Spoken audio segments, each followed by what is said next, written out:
Good evening. I'm Kara Shovlin, and this is the very first episode of From the Scotchwood, where each month I'll be sitting down with a prominent member of the Scotch Plains community. And tonight, on our very first episode, I am pleased and honored to welcome our first guest, the Scotch Plains Township Manager Tom Atkins. Welcome, Tom. Thank you for joining us tonight. You're welcome, Kara. It's a pleasure to do so. Well, I understand that you're going to be retiring very soon, like in the next couple of days. What's that going to be like for you? It will be a change. I've been working for Scotch Plains as manager for 28 years and 2 months. So 338 months of my life have been as town manager of Scotch Plains, and on Friday will be my last day. And it'll be a change, and there's many, many, many good memories, but it's time to adjust my priorities, and change is good. Change is good, Change is good. And 28 years isn't your entire history with Scotch Plains. You have a further back history than that. Why don't you tell me about your relationship with Scotch Plains? I actually was born in Illinois. My family moved to New Jersey when I was 3. We lived in Bergen County for 3 years. Then we moved to Scotch Plains in 1956. I was a little shy of 7 years old. I was 6. And I went right through the school system in Scotch Plains. I graduated from high school in 1967. And then I went to college in North Carolina to a small school by the name of Catawba College, and I majored in political science, got my degree, spent a year in the Army, and then went to graduate school to get my master's in public administration in the University of Tennessee, and came back to New Jersey, got a job shortly thereafter as the assistant to the Township Manager in East Windsor, which is in Mercer County. And East Windsor was a wonderful place to learn.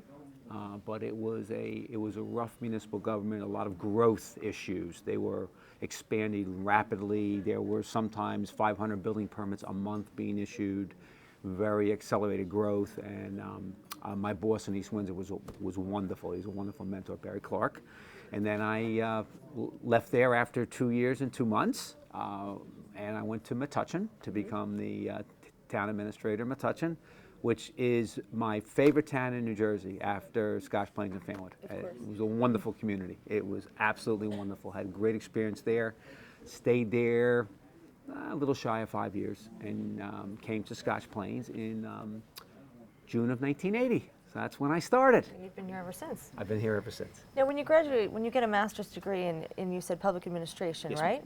Is that because you intended to be in public, did you want to be a town administrator? Did you even know what that was when you started into school? Actually, I didn't. That's a very good. No, I really didn't know what any kind of local government management was. But I felt that I liked government, and a lot of the courses in the public administration program kind of paralleled your MBA program with business administration, but you didn't have the profit motive and government stressed, and a little bit of different coursework. But I thought I'd like government, and I did. And I had a professor at Tennessee that suggested that I should choose one of the levels of government to maybe specialize in, the federal, state, or local. And I first thought, well, you know, federal is the highest level. That might be pretty neat. I'll do that. And he said to me, he says, you know, Tom, if you go into federal government, you'll really get locked into doing probably 1 or 2 things all the time. There's much more diversity and there's much more variation in local government. You might want to think about that. And I'm glad he gave me that advice, and I decided to switch a little bit and think about local government. So. You likened being the town administrator to being a quarterback because of all of the multitasking, so to speak. Can you tell me about that? Yeah, well, actually, I'm a member of the International City County Management Association, ICMA it's called, and they ran a contest about 10 years ago, and they wanted members to submit what they felt the best definition of a town manager was. And the guys and gals are submitting all these wonderful things. Oh, we want to make sure government's efficient, and we want to do things at the least possible cost, and we're for integrity. All great things. There's nothing. Here's the one that won. This is the entrance that won. A town manager is like the quarterback of a football team. There's 2 minutes to play in the game. Your team has the ball on its own 1 yard line, so there's 99 yards to go for a touchdown. There's 2 minutes to go. You have no timeouts, but you have the ball. The only difference is your own team can tackle you too.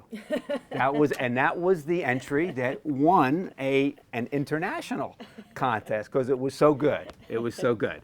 But it is being kind of like a quarterback of a football team, and kind of, when you have a lot of things coming at you at once, you can have 20 different things coming at you in a day, and you have to know, what's more important and what you need to look at first, and what can wait a little longer. And after you do it a while, it kind of becomes second nature, and you develop your instincts and you get your experience. But it takes time. Sure. It takes time. And if I didn't have the training in East Windsor as an assistant from a wonderful guy, and then have some experience in Metuchen, it wouldn't have been as easy for me in Scotch Plains. Right. Well, you've been here for 28 years, so you've seen a lot. More than 28 years, obviously. You've been here for most of your life. What are some of the things, the changes that you've seen happening since you became the town administrator? Okay. Probably the biggest change, and if you don't object, I'll go back to when I was a young person growing up, and we used to ride our bikes all over town. We were all over the place. We had many, many farms in Scotch Plains back in the 60s. And now most of the working farms, if not all, are gone. And I still go down streets like Terrell Road or Martine Avenue or Cooper Road, and I remember the Vollweiler farm and the Coble farm and the Savell property and the Alberts farm. And of course, they're long gone. And I'm not trying to say that the old times were better, because they really weren't better, but they were different. And it just is it's changed in that respect, Kara. It's much more of a suburban community as opposed to suburban, perhaps a little bit rural, because when I came to Scotch Plains as a young kid, it was still a lot of country. Right. Where I grew up, which was right behind Scotch Plains High School on Carroll Place, okay, there was a farm behind us in 1956, 57, 58 called the old Hopple Farm. And right next to the high school is Hopple Court now. If you go down in the end of Hopple Court, the house that looks a little older than the others, but it's a beautiful home, it's the old Hopple farmhouse that's at the end of the cul-de-sac. And I remember that when I was a kid, and we used to go into Mr. Hopple's. He had cows, and we'd go into his apple orchards and take apples, and he used to chase us and scream at us, and we'd run away and hop over his fence, and those were just good memories. So we did things kids did. And then you got a job here in town. Isn't that interesting? Yeah, I'm glad the police didn't lock me up, But I mean, there's some wonderful memories of things like that. That because I was raised here, I can remember what it was like, and it's changed a lot since I've been town manager, too. Like how? Well, some things you maybe seen within the government or within the town. It's become probably one of the biggest planning and zoning challenges we had. The biggest by far was when we were sued as a town in 1985 under the Mount Laurel Doctrine of the state of New Jersey, which was a Supreme Court decision handed down by our Supreme Court of New Jersey in 1974. And then in 1983, they issued a second Mount Laurel decision, which became affectionately known as Mount Laurel II. And that opened up the floodgates, in my opinion, for a lot of builders to file lawsuits called the Builders Remedy lawsuits against towns. And Scotch Plains was the first town in Union County hit with a lawsuit under the Mount Laurel Doctrine in February of 1985. And we had to fend that off. We did the best we could. But what kind of lawsuits did builders file? Why were they? Well, it centers around the Mount Laurel decision, which basically, I'll try to present this fairly and balanced. Okay, the Supreme Court of our state, in interpreting the state constitution, felt it was the responsibility of every municipality in New Jersey, bar none, to provide for its fair share of low and low moderate income housing. And that was the interpretation of the state constitution that really triggered. And Scotch Plains at the time, we had diversified zoning of single family homes. We had some homes on 5,000 square foot lots, which is not a big lot, 6,000 square foot lots, 13,500 square foot lots, 40,000 square foot lots, which are the bigger lots. but we certainly didn't think that we were discriminating against anyone. I still don't think we were. But the court decision did open up, and a lot of towns were subjected to the Mount Laurel lawsuits. And we had a long battle starting in 1985 until we were declared to be safe from Mount Laurel lawsuits in 1990. But it was a real struggle for 5 years to try to preserve the character of Scotch Plains. And we had two large farms at that time. One was the Savell property, which fronted on Martine Avenue, not far from Macklin-Hart and Mary Church. And the other one was the Alberts farm on Royal Ray Road. Both were 70 acres in size. And the lawsuits were requesting to have apartment complexes built to the tune of maybe 12 units an acre. So you figure if you have 70 acres and you're permitted to build 12 units, that's over 850 units, 840 units, would have totally changed the character of Scotch Plains. And I think the Township Council and the Planning Board did a wonderful job trying to maintain the character of Scotch Plains. And we wound up with two great single-family home neighborhoods on those sites, which are a real benefit to the town today. But during the struggle with the lawsuits, it was a very trying, taxing, challenging time because we could have lost those suits. Right. And it wound up that the builders compromised with the town. Right. We had to compromise a little bit too. Right. But we couldn't afford to have 800 units on either of those sites, or even 600 or 500. It just would have thrown our infrastructure, our planning. The school system would have really been hit hard. Yeah, what kind of an impact would that have had on the town? Tell me a little bit about that. Well, we didn't have the sanitary sewer capacity to handle that many housing units. That was one problem. Our schools would have been a lot more burdened with children. And again, we love kids, but we planned our town to have those areas, okay, as 40,000 square foot lots. Right. Right. One home for every 40,000 square feet, not 12 units an acre. Right. It's a big difference when you go from 1 unit an acre to 12 units an acre. So there would be a lot of work to sort of shift the planning to figure out how to accommodate all of those people and the children in the future for the schools and all that? It would have been a real struggle, and we had to work within the Mount Laurel rules to try to come up with the best plan to protect the residential character of Scotch Plains. I really believe we were hit with the first lawsuit in Union County because at that time we had the most open spaces.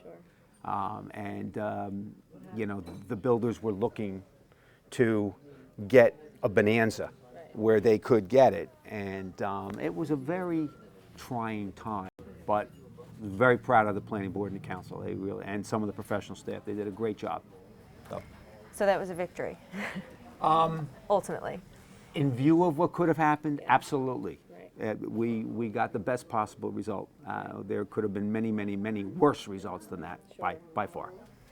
So can you think of any other victories or good moments that you feel proud of that you personally and as a unit that the town Sure. accomplished? Anything that I feel has been a major success was through many years of work with a lot of people contributing. I just happened to be one of the participants, but I'd have to start with senior citizen housing on Lake Avenue. There's a 110 unit complex on Lake Avenue, and we started planning for that in 1985. We started to look at sites, what sites might be best to have senior housing for our seniors, who the town council felt really deserved. If they wanted to stay in town and they couldn't afford their house, let's try to get them a nice apartment. Let's try to get them a rental unit where they would be more secure, safe.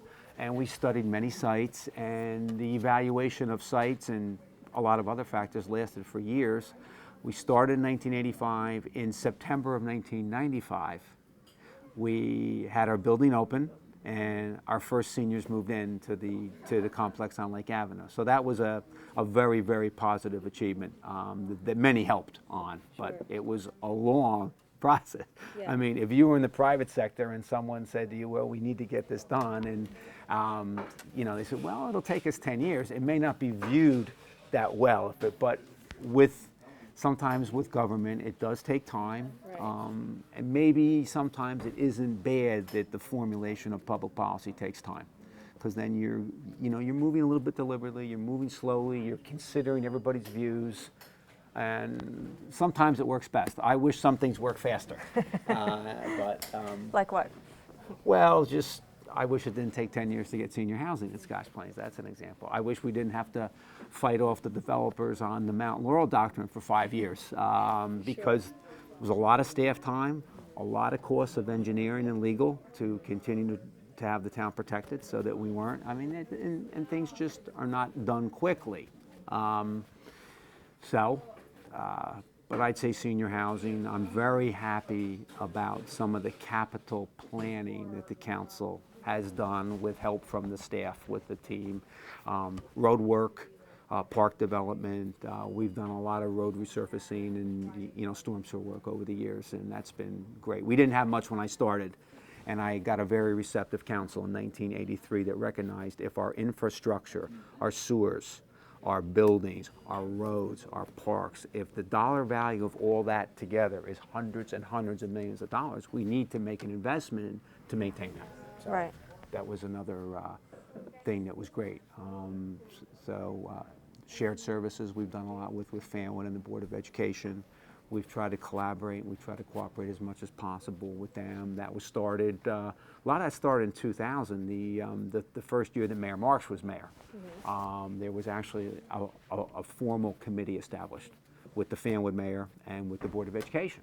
Okay. And we were unique in New Jersey for several years because a couple of towns might have worked together, but no one had towns working together with a Board of Education. Right. And that was unique. Because it's a shared high school. So. It's a shared high school. It's a regional school district. Mm-hmm. So it really made a little sense. I really think it did when Mayor Marks, was talking to the council, and he said he had some positive talks with the Board of Ed, and he really thought we should bring them in with Fanwood, so that we would have 3 governmental entities working together. It was a natural. Right. To happen. Right. It was, but it was extremely unusual that would happen in New Jersey at that time. Okay. And I think some places followed the model that was established in Scotch Plains and Fanwood by the 2 councils and started to bring their Board of Ed into things, even if they weren't a regional school district like Scotch Plains Fanwood is.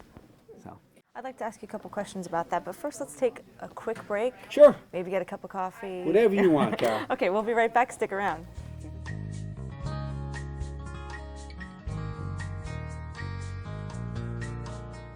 I heard about this company dumping toxins in local rivers, so I called their executives to say stop, but they're discounting profits while the rivers are being destroyed and local kids are getting cancer. So I organized a huge protest and actually got the company shut down.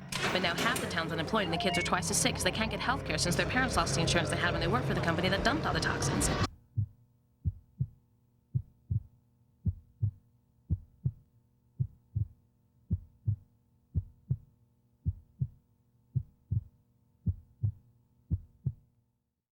Hi, this is Mayor Martin Marks, Mayor of the Township of Scotch Plains. You're watching Scotch Plains Television, your town, your TV.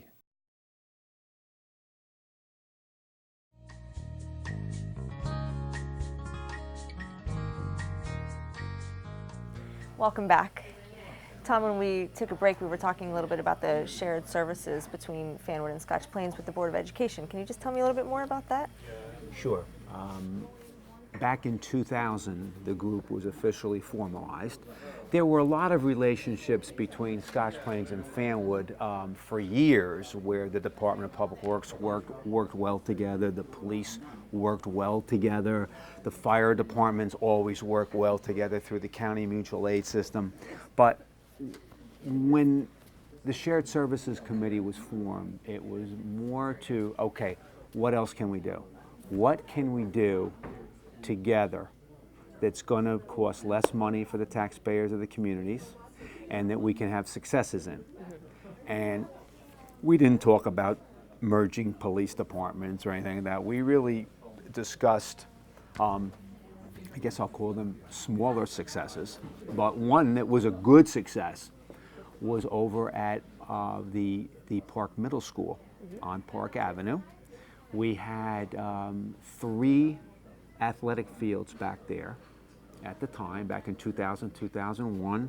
There was a baseball field, there was a multi-purpose field for soccer and for football, and they were used, but it was decided, let's take a look at the square footage, and there was a lot of square footage on the soccer field and the football field and the baseball field, that if we looked at it and tried to reconfigure the square footage, could we maximize it better for the people of town? Because there are our leagues, our boys and girls leagues, our adult leagues were burgeoning with more and more participants. And Scotch Plains, Fanwood, and the board took a look at it. It was Board of Education property. Okay, so we had a partnership. Each town agreed, each entity agreed to put up $100,000 to help improve that field. And we had a lot of help from county government. And they said, if each one of your entities, Scotch Plains, Fanwood, and the board, are willing to put up $100,000, we'll match each $100,000 in each. So we got $600,000 total, and we renovated the field, we readjusted it, we reshifted it, and now we have basically 5 fields over there. 2 of the new fields are smaller baseball, softball fields. But we maximized that space and kept everything in great shape, and we have a new baseball field, we have renovated fields, and that was all done together through the shared service process. And that took a few years. That just wasn't done in 3 months. There was a lot of planning. As you said, it takes time. It takes time. There's a lot of planning in that. I have to give our Recreation Commission and our Recreation Director a lot of credit for that. Fanwood was very active in that, helping. So was the board. But that is clearly what can happen when the government units decide they want to try to work together. Right, that's fantastic. It's a good example. And we've done many things also. And we're taking a look at, in fact, there was just a resolution passed by our council that Fanwood asked us about, if we would support them in a grant request they submitted to the state to determine the feasibility of having a joint communications center at the police department, to possibly have one communications center handle the police calls, fire calls, and rescue squad calls for both towns. Again, it's just a feasibility study. We don't know whether it's going to make sense to do that, but we will get state grant money to thoroughly explore that objectively, which is another good thing. Absolutely. So there's a lot of things that were very, very positive. Probably that Field of Dreams at Park Middle School, that was called the Field of Dreams project. That was a good thing. I'm sure it's used a lot because participation in youth sports is Huge. at an all-time high, I think. Huge. Something There's like that. kids all over the place on those fields, and then in the evening, adult leagues Sure. play too. You know, you've got guys and gals that think they can still play, and they do. They have a good time. They try. They do their have best. fun. You know, I always kid the rescue squad. Make sure you have your rig parked over there when these adult leagues come on. You know, Stay close. but it's fun. It was good. Good, good. Can you tell me maybe some of your best memories, or maybe some of your not so good memories? One or two examples. Sure. I have worked for so many good council members and mayors. I bet you in my 28 years, there's only I can count less than one hand how many elected officials I work with that I really didn't think had the best interests of the town at heart. Which means I had dozens that were terrific. Okay, that was a pleasure. Okay, that's been a pleasure. I feel that one bad moment, because there's always challenges and crises. We had a former assistant treasurer back in 2000, and we learned of it in 2001. He stole $332,000 from the town. So we had to move into action. We got hold of the prosecutor. We had him arrested. We prosecuted him to the fullest extent of the law. But that was discouraging. Yeah. But what troubled me the most, the staff that worked with him felt so guilty that they didn't see what they felt were signs of maybe things that didn't look right to them, but they weren't sure, and they really were down. I found my biggest job after that was just being a cheerleader to lift their spirits, because they didn't do anything wrong. I said, look, there was one guy that was a crook. Right. You didn't do anything wrong. Right. Forget about it. Put it behind you. We learned. Mm-hmm. We learned in a very hard way, but guess what? It's behind us. We're moving on. We got a great CFO now.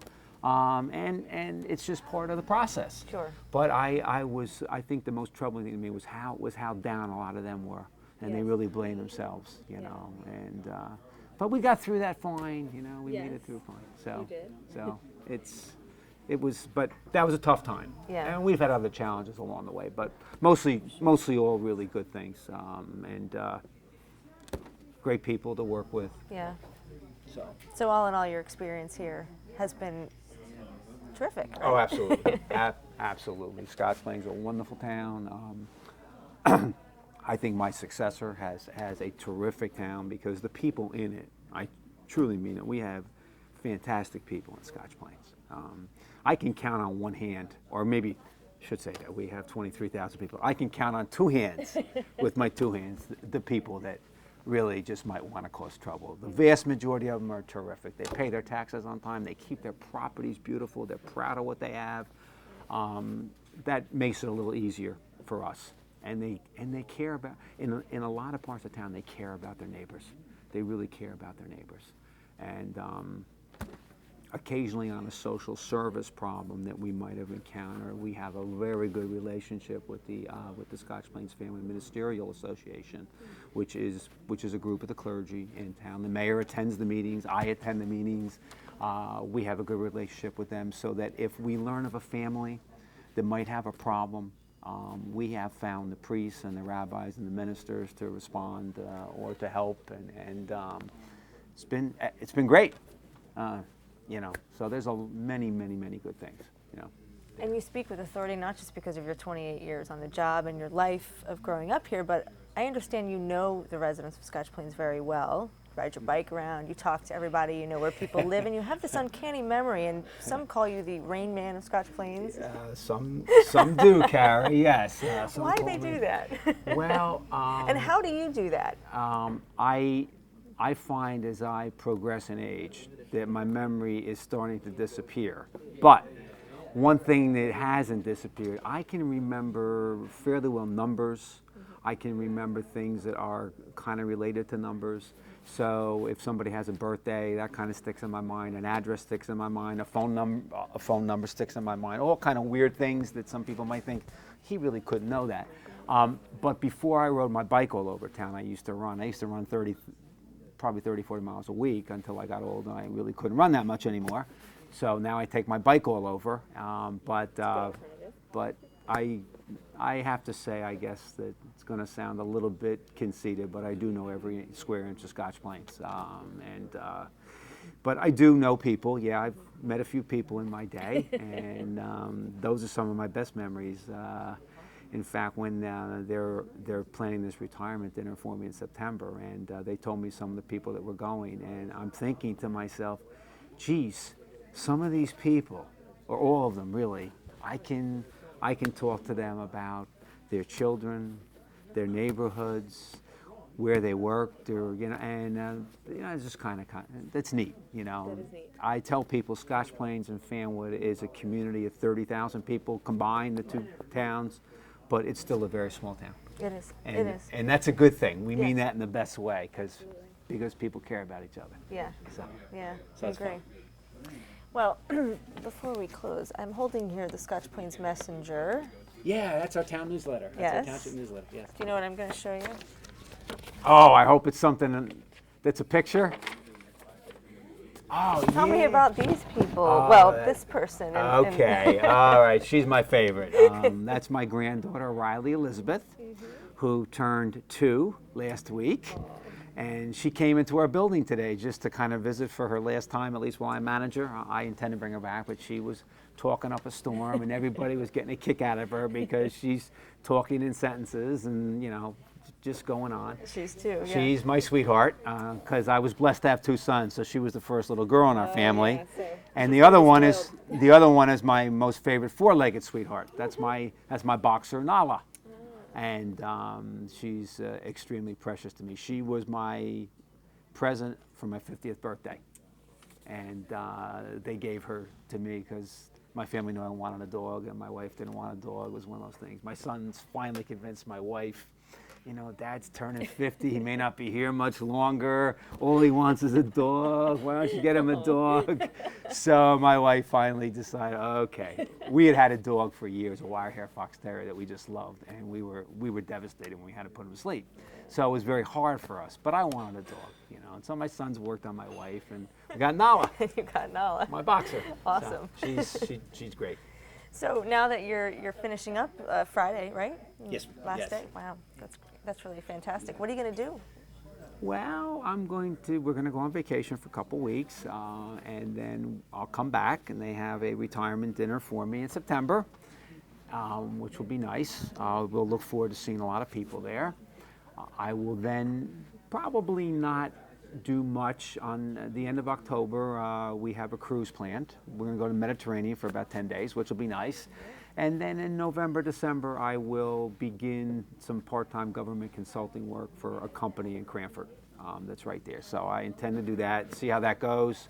I've always, I've told Scotch Plains employees and my successor, Michael Capabianco, that call me anytime. I'll be very happy to try to give you background or history on a problem. They will know what to do, but they might need some history or background on something they're dealing with, and I might be able to supply that for them. Yeah, and I always would be available for them. I told the council that too, and Mayor Marks and everyone. So Scotch Plains is always my home. You're going to stay close to here? We're going to stay right where we are. Our 2 sons are within 6 miles of us. Our 2 grandchildren are in New Providence. So my wife's not going anywhere, Even though property taxes in New Jersey are very, very difficult, we're not going anywhere. That's good news. That's good news. Well, Tom, I really appreciate you coming in here to talk to us tonight. And thank you on behalf of everybody in Scotch Plains for all your years of service. It's been much appreciated, and congratulations and good luck to you. Well, you're welcome, and it's a pleasure. Kara, thank you. Thanks, Tom. Good night.